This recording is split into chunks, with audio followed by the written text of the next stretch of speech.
ini terkenal karena ibunya sangat pandai membuat tanggul. Saya jelaskan sedikit ya. Apa itu tanggul?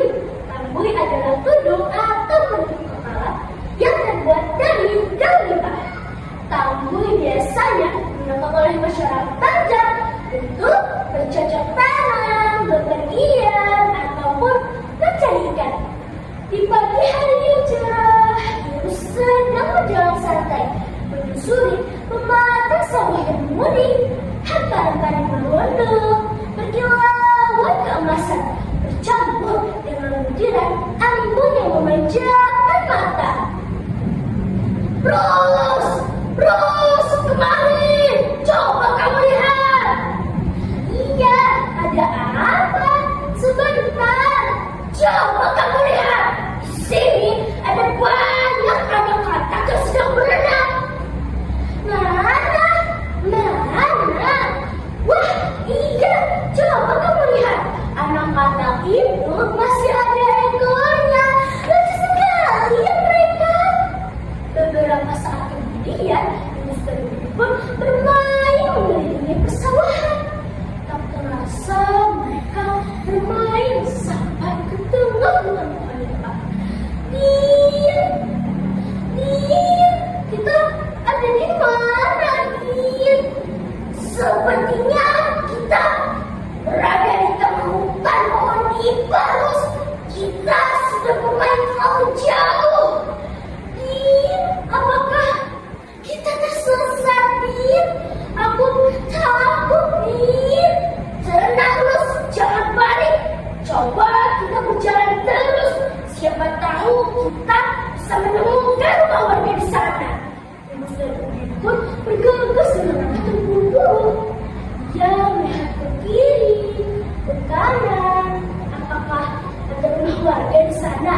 Setelah cukup lama mereka berjalan, akhirnya mereka menemukan sebuah rumah di baru yang di dalam hutan. Ros, coba kamu lihat. Sepertinya di sana ada rumah warga. Mana? Wah, iya, ayo kita di sana. Siapa tahu kita bisa meminta pertolongan. Yunus dan Udin pun menerobos membantu di dalam pohon. Permisi. Assalamualaikum. Apakah ada orang di sini? Din, coba kamu ketuk pintunya. Siapa tahu yang punya rumah tidak mendengar kita. Sebelum dengan Udin menyentuh pintu, tiba-tiba pintu tersebut terbuka. Nampaknya Yunus dan Udin terkejut bersama-sama. Wahai cucuku, mengapa kalian bisa sampai sini? Sepertinya kami tersesat, Nek. Bolehkah kami meminta bantuan dengan Nenek?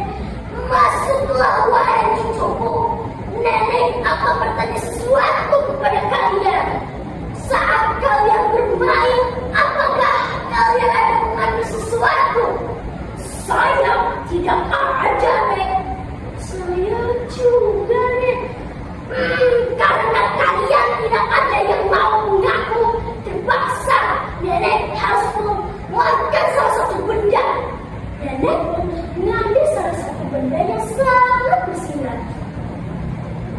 Itu apa, Nek? Ini adalah tanggul kejujuran. Siapapun yang memakainya tidak akan bisa berbohong. Tanggul kejujuran, kedengarannya seperti cerita anak kecil saja. Jangan meremehkan tanggul ini, wahai cucuku. Coba saja kau kenalkan saja tanggul ini.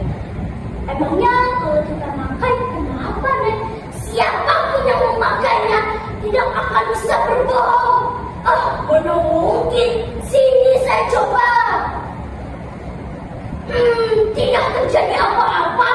Nenek berbohongnya. Beberapa saat kemudian, tanggul pun mulai bekerja kepada Udin.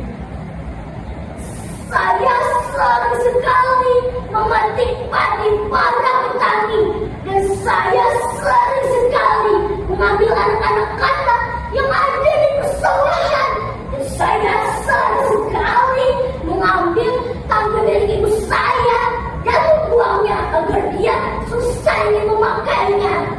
Lihatlah, tanggul itu mulai bekerja padamu, wahai cucuku. Rose, tolong, aku tidak bisa menghentikan mulut kurus. Dia memaksaku untuk terus berbicara. Ini sangat tidak nyaman, Rose. Itulah tujuan kebohongan yang selama ini kau pendam, wahai cucuku. Nenek, bolehkah saya memakainya? Silakan, wahai cucuku. Beberapa saat kemudian, kami pun mulai bekerja pada Iris. Saya sering sekali merasa takut jikalau saya kecewakan kedua orang tua saya. Dan terkadang saya juga sering membandingkan kehidupan orang lain yang nampaknya begitu nyaman dibandingkan hidup saya. Selama ini kau tampak bahagia saja, Ros. Apa itu cuma bohongan? Irus tidak berbohong, tetapi Irus hanya menyuarakan isi hati terdalamnya. Ternyata bukan cuma soal bohong ke orang lain saja ya, tetapi jujur terhadap diri kita sendiri pun dapat diketahui oleh tanggul kejujuran. Nah, karena kalian sudah memakai tanggul kejujuran, sekarang nenek akan bertanya kembali kepada kalian. Pas kalian bermain, apakah kalian ada mengambil sesuatu? Saya mengambil kelereng coklat kemasan di dekat padi, Nek. Kalau kalian ingin pulang, letakkanlah kelereng tersebut tepat di bawah pohon nipah. Lalu kalian akan mendapatkan jalan pulang. Nenek pun berpesan kepada Enos dan Odin agar mereka selalu bersikap jujur dan bertanggung jawab atas segala yang mereka lakukan. Wahai cucuku, agar hidup kalian selamat, senantiasa bersikap jujur dan bertanggung jawab. Setelah meletakkan kelereng di bawah pohon nipah dengan tanggul yang mereka pegang, akhirnya mereka terbangun